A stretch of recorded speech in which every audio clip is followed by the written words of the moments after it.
Selamat pagi pemirsa. Tidak aneh bila skor indeks persepsi korupsi Indonesia merosot 4 poin dari 38 di tahun 2021, kini menjadi 34, tepatnya di tahun lalu 2022. Hasil ini juga membuat peringkat Indonesia turun dari posisi 96 menjadi 110. Penyebab longsornya IPK atau Indeks Persepsi Korupsi Indonesia bukan karena kekurangan aparat penegak hukum, melainkan karena tidak konsistennya upaya penegakan hukum. Pemirsa, inilah editorial Media Indonesia di hari ini Senin 20 Maret 2023 dengan tema Anti Klimaks 300 triliun rupiah bersama saya Leonard Samosir. Editorial Media Indonesia ini juga dapat Anda dengarkan, Anda simak melalui MG Radio Network di frekuensi 94,7 FM di kawasan Jakarta dan sekitarnya. Para pendengar dan Anda semua bisa ikut menyatakan pendapat Anda dengan menelepon nomor telepon 021 583 99 100. Dan pemirsa, pagi ini telah hadir bersama saya anggota Dewan Redaksi Media Group Gaudensius Suhardi. Bang Gauden, selamat pagi. Selamat pagi, Leon. Sehat-sehat, Bang? Harus sehat, ya. Menjadi pertanyaan menarik soal 300 triliun ini, Bang, karena yang dipertanyakan orang benar ada atau tidak, benar 300 atau tidak, ditutup-tutupi apa tidak, atau memang benar-benar tidak ada. Editorial pada hari ini pemirsa diberi judul Anti Klimaks 300 triliun rupiah. Masih terkait dengan kasus yang sama. Konon katanya ada 300 triliun yang saya juga tidak bisa menyebutnya lagi nih, dikorupsi, dicuci uangnya atau apa, karena tidak terlalu jelas. Yang kejadiannya di Kementerian Keuangan kata PPATK yang kemudian disampaikan oleh Pak Mahfud. Pertanyaannya, Bang, kalau kita bilang anti klimaks, apakah memang harus artinya ada 300 triliun yang kejahatan di Kementerian Keuangan? Ya, terkait 300 triliun itu memang susah membayangkannya. Kalau ditumpukan di Monas itu mungkin 5-10 kali Monas itu susunan uangnya. Tetapi apakah ini anti klimaks atau tidak? Kalau dikatakan tidak ada pencucian uang, tidak ada korupsi, itu kan berarti tidak ada keinginan untuk mengusutnya. Kalau tidak ada keinginan mengusutnya, itu berarti anti klimaks dari pernyataan awal Mahfud MD yang mengatakan ini pencucian uang. Memang ini bukan korupsi. Karena tugasnya PPATK itu kan bukan terkait dengan korupsi, tetapi terkait dengan pencucian uang. Nah, di dalam dugaan pencucian uang itu tentu ada korupsi asalnya atau tindak pidana asalnya itu atau korupsinya itu diduga ada gitu kan. Karena itu ya dibuka aja semuanya terang benderang, sehingga tidak ada sangka di sana. Gitu. Kita bahas itu karena ini 300 triliun ini sangat menarik, selain juga adalah besaran angkanya, tapi kita juga ingin tahu benar atau tidak ada. Kita akan bahas itu, dan pemirsa, inilah editorial Media Indonesia untuk hari ini Senin 20 Maret 2023, Anti Klimaks 300 triliun rupiah.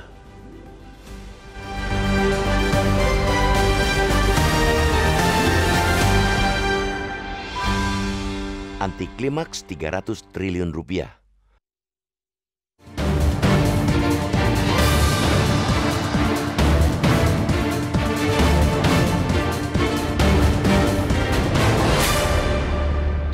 Tidak aneh bila skor Indeks Persepsi Korupsi Indonesia merosot 4 poin dari 38 2021 menjadi 34 di 2022. Hasil ini juga membuat peringkat Indonesia turun dari posisi 96 menjadi 110. Skor IPK Indonesia anjlok hingga 4 poin ini merupakan terburuk sejak 1995 atau sebelum reformasi. Padahal gerakan reformasi yang dimotori oleh mahasiswa, salah satu amanatnya adalah pemberantasan korupsi pemerintahan Orde Baru hingga ke akar-akarnya. Penyebab longsornya IPK Indonesia bukan karena kekurangan aparat penegak hukum, melainkan karena mencelak-mencelek dalam penegakan hukum. Kita memiliki aparat penegak hukum lengkap, yakni Polri, Kejaksaan Agung, dan Komisi Pemberantasan Korupsi. Belum lagi aparat pengawas internal pemerintah. Namun demikian, acap kali lembaga penegak hukum, pengawas internal pemerintah, kementerian dan lembaga tidak memiliki orkestrasi yang harmonis dalam pemberantasan korupsi. Contoh teranyar adalah misteri dana 300 triliun rupiah di Kementerian Keuangan. Meski sama-sama mendapatkan data dari Pusat Pelaporan dan Analisis Transaksi Keuangan atau PPATK, Menko Polhukam Mahfud MD berbeda pendapat dengan Menteri Keuangan Sri Mulyani Indrawati. Mahfud MD mengatakan ada transaksi mencurigakan sebesar 300 triliun rupiah di Direktorat Jenderal Pajak dan Bea Cukai. Dia menambahkan bahwa sejak 2009 sampai 2023 sebanyak 160 laporan lebih disampaikan PPATK ke Inspektorat Jenderal Kementerian Keuangan. Transaksi mencurigakan itu melibatkan 460 orang lebih di kementerian tersebut. Namun, kata Mahfud, tak pernah ditindaklanjuti ke Menkyu, kecuali kasus besar seperti Gayus Tambunan, Angin Praitno, dan terakhir Rafael Alun Trisambodo.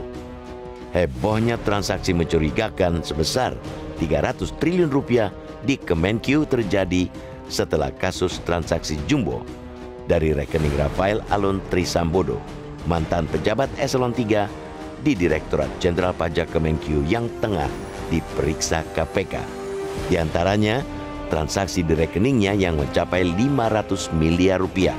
Gayung tak bersambut. Menteri Keuangan Sri Mulyani Indrawati membantah perihal transaksi mencurigakan 300 triliun rupiah. Dia mengaku selalu menerima laporan PPATK dan bila mana menemukan transaksi mencurigakan, langsung ditindaklanjuti. Setelah hampir sepekan geger, usai menemui sejumlah pejabat di kementerian yang membidangi keuangan dan kekayaan negara itu, Kepala PPATK Ivan Yustiavandana menepis transaksi mencurigakan 300 triliun rupiah. Menurutnya, tidak ada abuse of power atau korupsi di Kemenkyu. Namun, Mahfud MD bergeming. Dia menyatakan akan membongkar transaksi mencurigakan 300 triliun rupiah di Kemenkyu. Ketua Komite Koordinasi Nasional Pencegahan dan Pemberantasan Tindak Pidana Pencucian Uang ini siap buka-bukaan di depan Komisi 3 DPR RI yang hari ini mengundangnya bersama Kepala PPATK. Kasus transaksi mencurigakan 300 triliun rupiah di Kemenkyu harus dibikin terang. Kasus itu menjadi terang jika diusut aparat penegak hukum, bukan oleh kesepakatan para pejabat. Jangan dibuat anti klimaks dengan mem-PHP alias memberikan harapan palsu kepada publik terkait penegakan hukum transaksi lancung tersebut. Kepala PPATK Ivan Yustiavandana jangan pelintat-pelintut.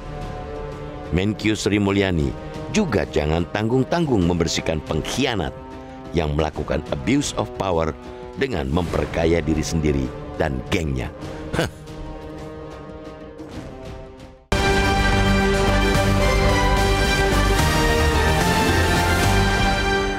Di bagian berikut Anda bisa ikut menyatakan pendapat Anda, pemirsa. Untuk saat ini tetaplah bersama kami.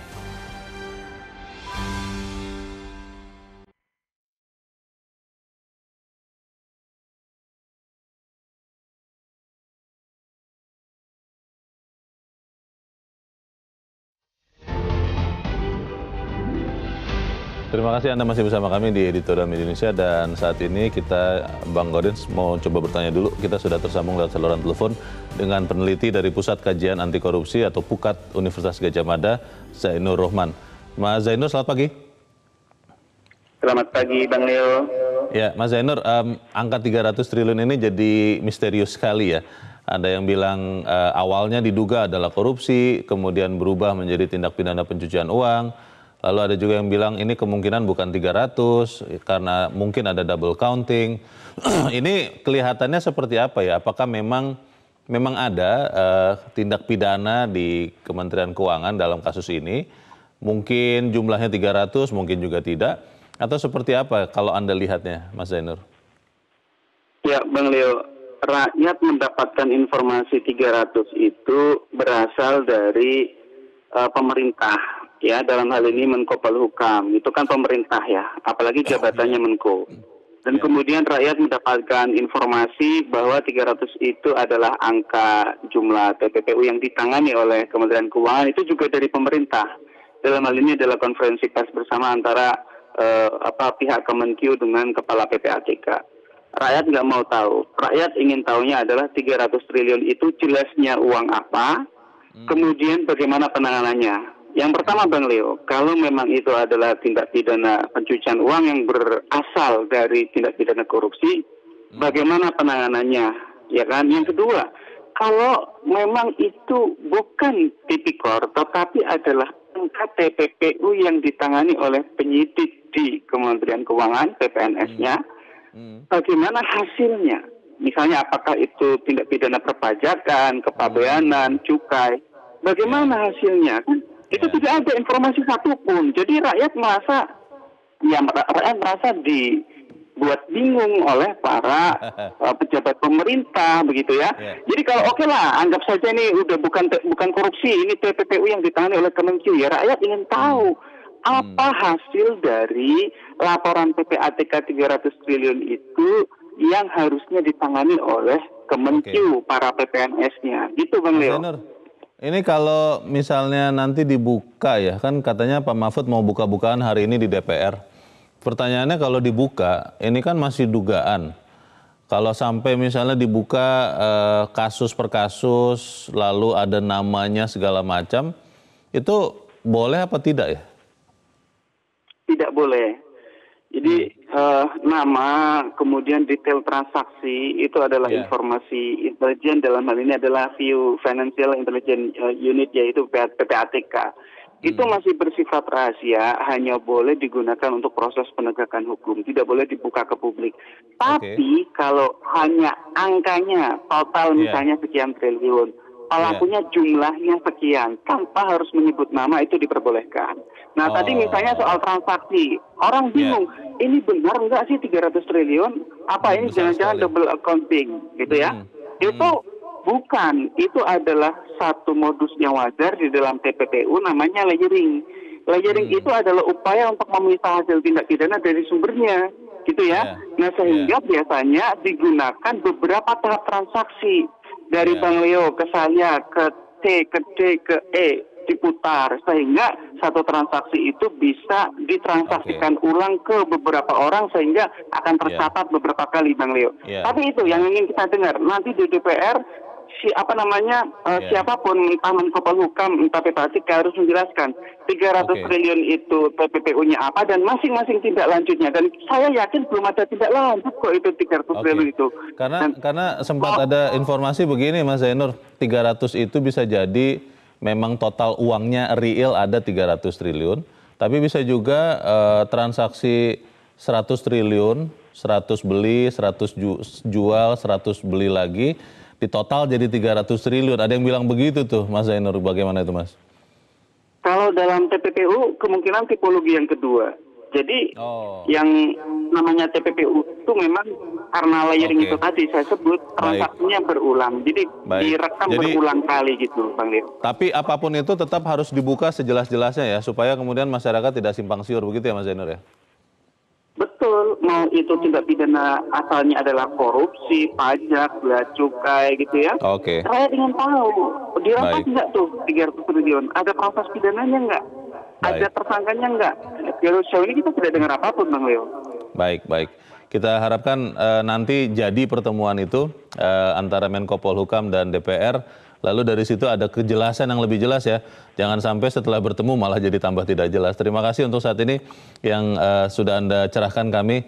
Peneliti Pusat Kajian Anti Korupsi Pukat UGM, Zainur Rahman. Terima kasih Mas Zainur, selamat pagi. Bang Oden, singkat saja sebelum kita jeda. Pertanyaannya Bang, kalau nanti diperjelas, apakah itu bisa dipakai oleh aparat penegak hukum untuk memastikan status hukum dari kemungkinan dugaan pidana apapun itu, atau memang penegak hukum harus bergerak sendiri juga? Ya ini kan laporan PPATK yang disampaikan kepada penegak hukum maupun kepada pengawasan internal dari Kementerian Keuangan. Ceritanya seperti itu. Dan laporan ini tidak pernah ditindaklanjuti sehingga disampaikan kepada Pak Mahfud MD, Mahfud MD menyampaikan itu kepada publik. Kalau saja tidak terbuka kepada publik, mungkin menjadi gelap gulita ini, 300 triliun. Untung ada seorang Mahfud yang ceplos-ceplos berbicara tentang 300 triliun. Dan pada saat itu, dan Mahfud MD masih konsisten sampai sekarang bahwa itu bagian dari pencucian uang.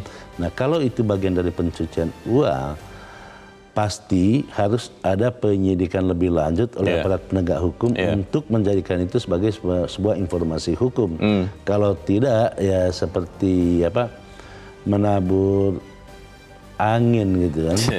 Jadi nggak kelihatan apa-apa jadinya. Itu dia. Tapi pertanyaannya kan Bang begini. Kenapa ini ada banyak pertanyaan lanjutan? Kalau memang PPATK sudah berikan laporan kepada penegak hukum.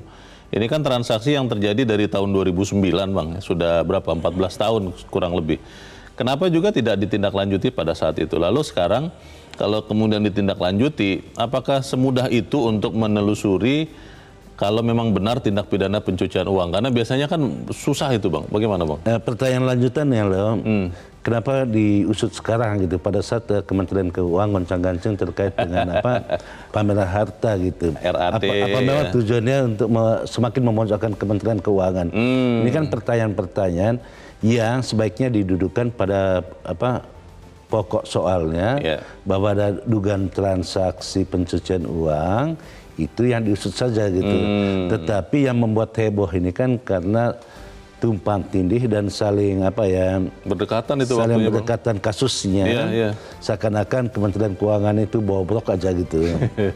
Nah itu pertanyaan juga, kalau kemudian ini tidak terang benderang, image Kementerian Keuangan menjadi memburuk, di bulan ini kita harus lapor pajak. Ini ada yang mengaitkan begitu Bang.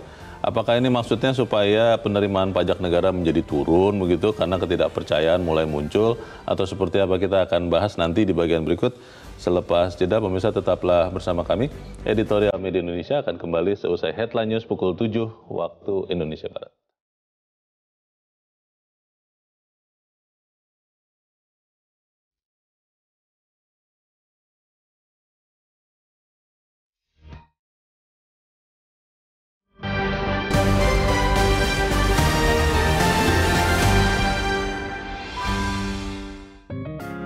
Media Indonesia mengajak Anda untuk mengakses fitur premium e-paper. Dengan sajian konten berbasis intelektual dan meneguhkan kebangsaan, Media Indonesia tampil dengan lebih dinamis melalui e-paper Media Indonesia yang dapat Anda akses kapan saja, di mana saja. Caranya mudah, download aplikasi Media Indonesia di Android atau ketik link e-paper.mediaindonesia.com atau bisa scan QR Code pada layar kaca Anda. Klik tab e-paper di bagian samping layar tablet Anda, daftarkan data diri, serta pilih paket berlangganan e-paper Media Indonesia sesuai dengan kebutuhan Anda. Nikmati juga bonus spesial tambahan 4 halaman rubrik fokus setiap hari. Semua bisa Anda dapatkan hanya di e-paper Media Indonesia. Untuk informasi lebih lanjut, hubungi customer service di nomor 0811 1201 2018 atau kunjungi media sosial @Media Indonesia. Media Indonesia, referensi bangsa. Terima kasih pemirsa, Anda masih bersama kami di Editorial Media Indonesia, dan saat ini waktunya kita untuk mendengarkan suara pemirsa Metro TV, Bang Godens. Kita saat ini sudah terhubung dengan pemirsa Metro TV di Medan, Sumatera Utara. Ada Pak Sukiwi. Pak Sukiwi, selamat pagi.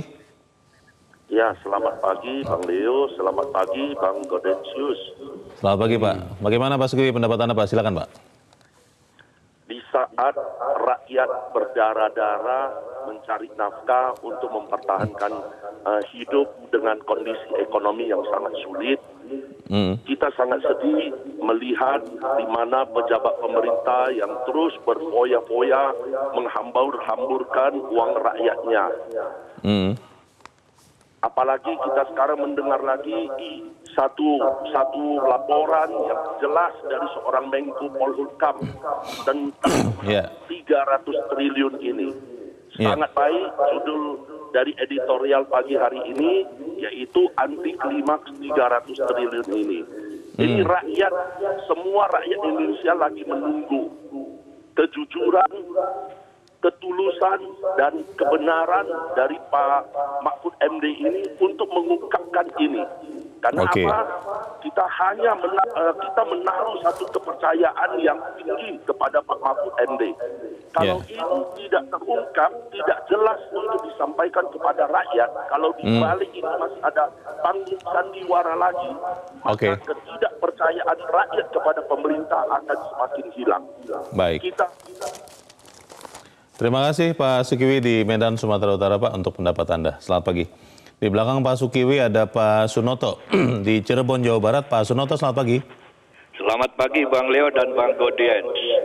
Sedikit mengulangi mengenai konversi supaya masyarakat bisa membayangkan uang 300 triliun itu sebanyak apa. Itu ada dua versi. Kalau dikonversi ke lembar ratusan ribu, itu ada 450 kali panjangnya Pulau Jawa atau 11 kali keliling dunia, dan itu lebih dari jarak bumi ke bulan.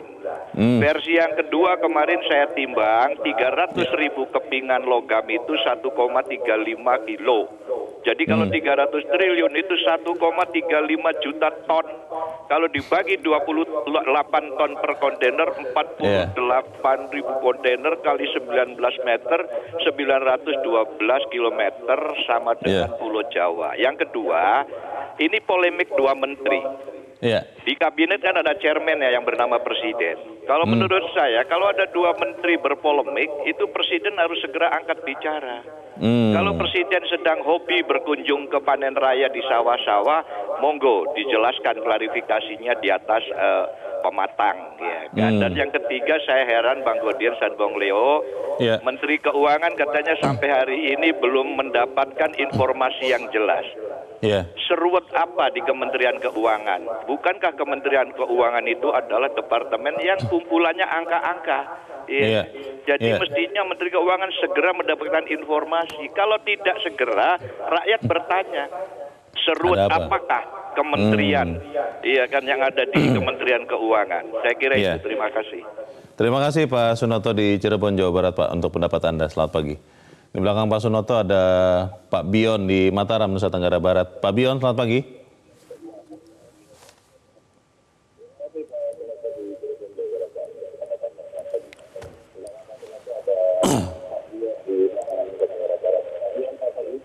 Selamat pagi Bang Leo dan Bang Golden. Selamat pagi Metro. Selamat pagi Pak. Pak Bion, silakan Pak, langsung Pak pendapat Anda Pak. Baik, terima kasih.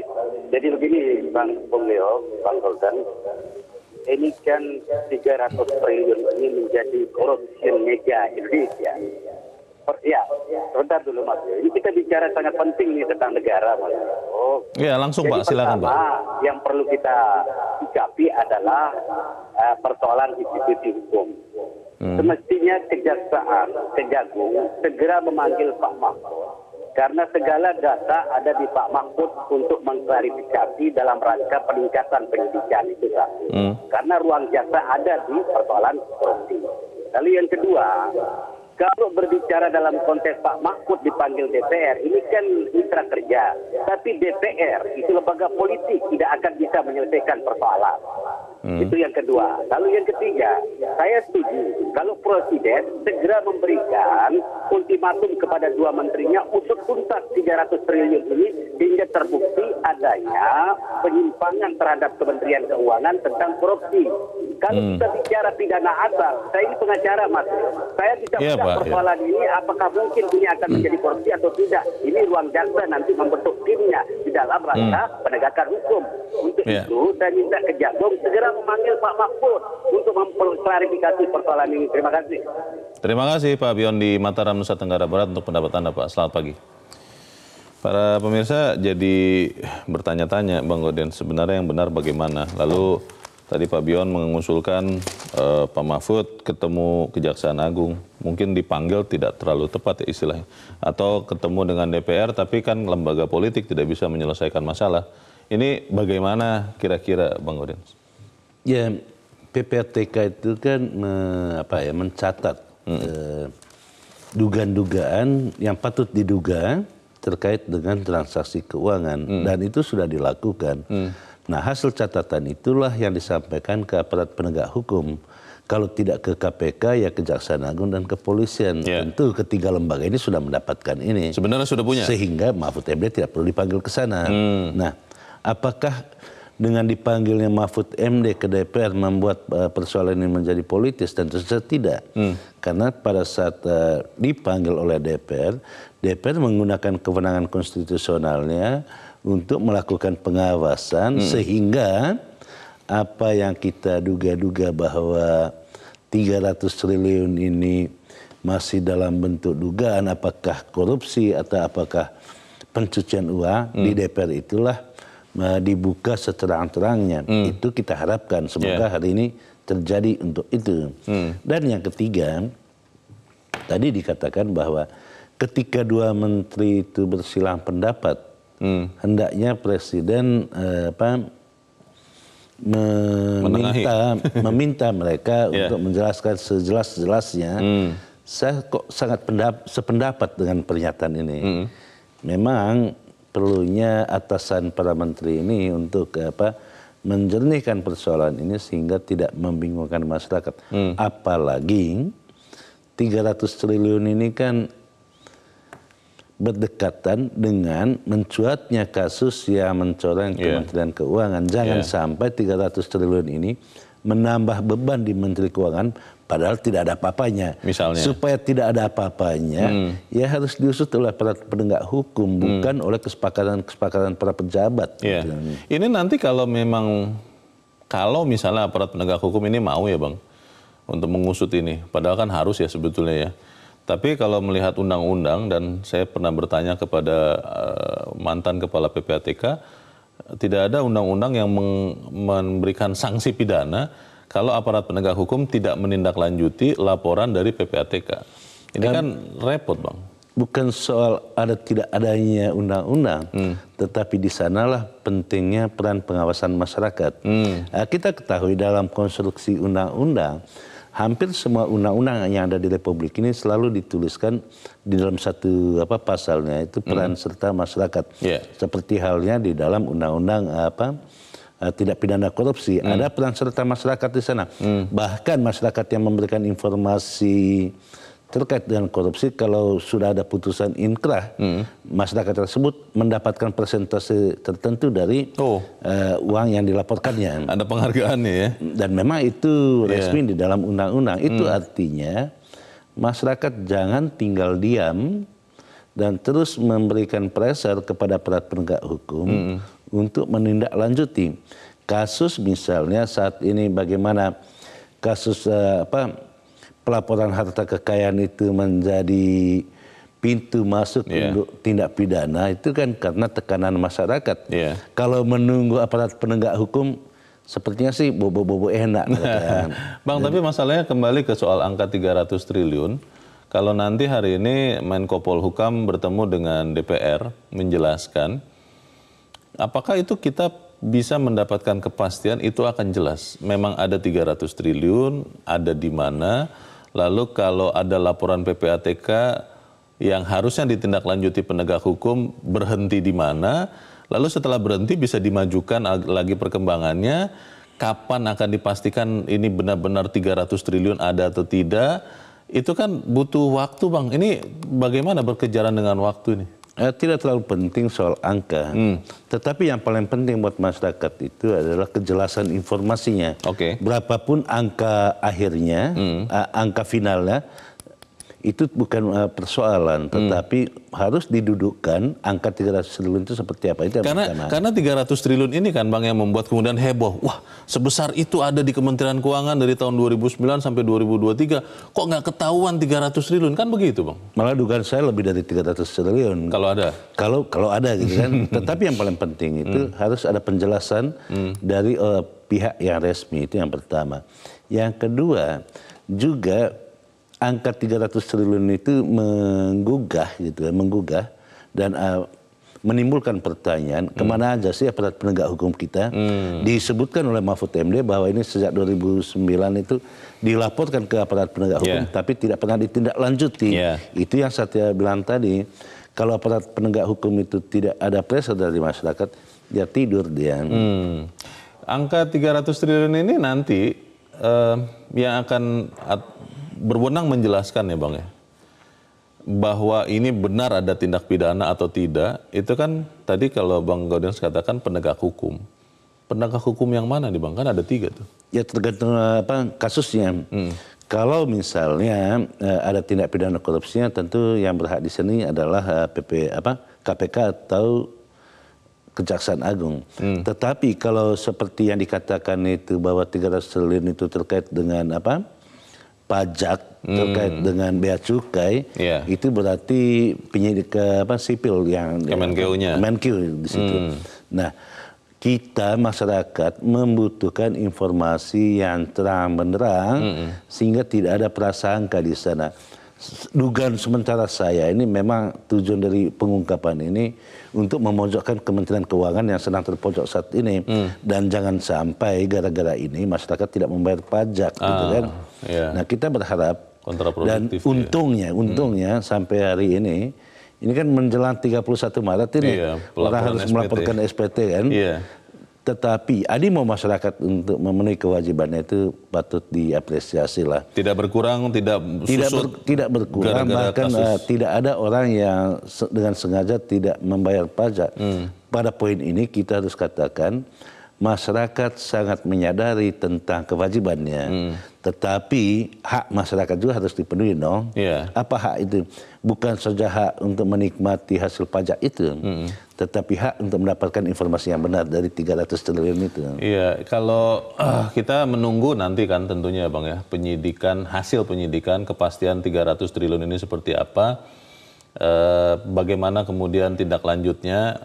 Tapi kan pertanyaan berikutnya adalah apakah kemudian kasus-kasus ini atau dugaan kasus ini benar-benar bisa membuat perbaikan. Kalau kita bicara kementerian, apakah memang dugaan ini hanya ada di Kementerian Keuangan atau jangan-jangan ada kementerian lembaga lain tapi belum ketahuan saja. Kita bahas di bagian berikut. Bang Gaudens dan pemirsa tetap bersama kami. Editorial Media Indonesia segera kembali.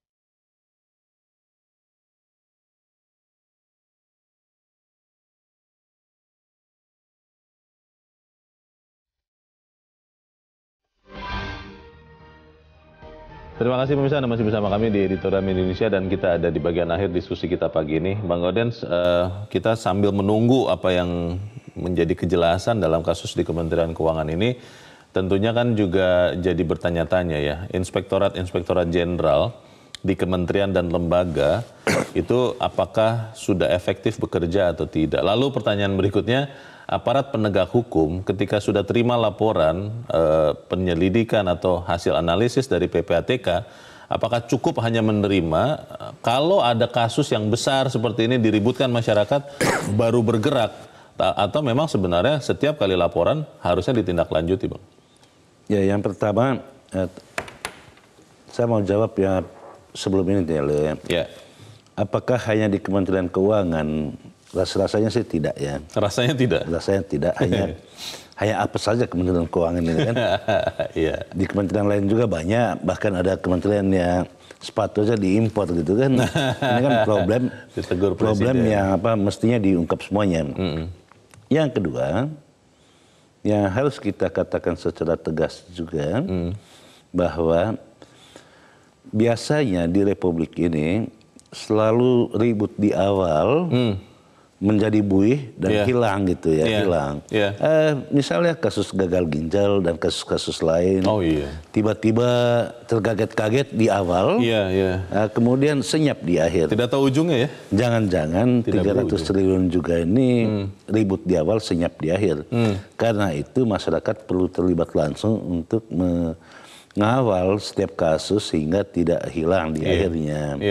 Kita memberikan apresiasi kepada Menteri Keuangan Sri Mulyani yang juga dengan tegas dan cepat, lugas, tegas menindak aparatnya yang terkait dengan kasus pamer harta. Kita berharap 300 triliun ini juga menjadi konsen Ibu Sri Mulyani untuk menindaknya, tetapi dalam kasus ini tentu bukan ranah Ibu Sri Mulyani atau ranah PPATK untuk mengatakan ini pencucian uang, ini korupsi atau penyalahgunaan kekuasaan, karena itu ranah pengadilan. Nah, agar kasus ini tidak menjadi gelap gulita dan tidak ada sangka di dalamnya, biarkan kasus ini berujung di pengadilan dan hakimlah yang memutuskan apakah benar kasus ini benar-benar korupsi, benar-benar pencucian uang, atau seperti apa kasusnya. Biarkan hakim yang menentukan. Kalau tadi ada usulan pemirsa ya, Pak Sunoto kalau tidak salah, Bang Gaudens, bahwa kalau ada dua menteri yang notabene adalah pembantu presiden, semacam berbeda pendapat terkait dengan angka 300 triliun atau dugaan kasus ini, lalu presiden sebagai chairman, saya tadi ingat menurut Pak Sunoto istilahnya begitu, harus menengahi atau harus memerintahkan dua orang menteri ini memperjelas. Kalau dalam perjalanannya ternyata tidak jelas, Bang, apakah presiden sendiri harus mengambil alih kasus ini atau ya sudah dua menteri ini cukup dan penegak hukum harus segera bergerak? Bagaimana, Bang? Ya tergantung dari kasusnya, sifat kasusnya. Kalau kasusnya terkait kasus hukum, tentu presiden tidak bisa mengintervensi. Tetapi presiden bisa mendorong aparat penegak hukum untuk masuk jauh lebih dalam lagi di kementerian-kementerian yang menjadi tanggung jawab presiden juga gitu. Itu yang pertama. Yang kedua, apakah pertengkaran, katakanlah kalau ada pertengkaran antara dua menteri, eloknya sih para menteri ini kan udah bukan, walaupun disebut di dalam undang-undang tentang kementerian itu disebutnya sebagai pembantu, tentu bukan seperti pembantu rumah tangga gitu kan. Ini mereka adalah negarawan yang mestinya udah selesai dengan dirinya sendiri, sehingga yang dipikirkan itu pikiran tentang bangsa dan negara. Di dalam permulaan editorial dikatakan bagaimana turunnya indeks persepsi korupsi di Indonesia. Kalau kasus-kasus seperti yang 300 triliun itu tidak dituntaskan, dikhawatirkan justru masyarakat semakin tidak percaya dengan penegakan hukum di Republik ini. Ya, karena tadi Pak Sukiwi saja ya sudah kalau dari kalimatnya, dari komentarnya, kalau saya menangkap sudah mengamini bahwa benar nih ada korupsi 300 triliun. Di tengah-tengah penderitaan rakyat, beliau katakan seperti itu. Ini kan kalau benar ini ada yang banyak merasakan seperti itu, akhirnya kontraproduktif, Bang, untuk usaha pemerintah. Tapi yang paling penting itu saya mau katakan gini, kalaulah ini korupsi, kalaulah ini pencucian uang, di dalam konstruksinya tidak pernah ada korupsi itu berdiri sendiri. Atau dengan kata lain, tidak pernah pelakunya tunggal. Jangan-jangan yang terjadi sekarang itu saling melindungi untuk tidak dibongkar gitu kan. Nah ini yang perlu diantisipasi oleh aparat penegak hukum. Mudah-mudahan sih bisa tuntas semuanya. Baik, kita tunggu kejelasan supaya kasus 300 triliun atau dugaan kasus ini tidak menjadi anti klimaks. Bang Gaudentius Suhadi, terima kasih Bang sudah di tempat ini. Selamat pagi Bang. Pagi loh. Pemirsa, kasus transaksi mencurigakan 300 triliun rupiah di Kementerian Keuangan harus diusut tuntas. Kasus itu menjadi transparan kalau diusut aparat penegak hukum, bukan oleh kesepakatan para pejabat. Jangan memberikan harapan palsu kepada publik terkait dengan penegakan hukum transaksi mencurigakan itu. Saya Leonard Samosir, berterima kasih Anda sudah menyimak editorial Media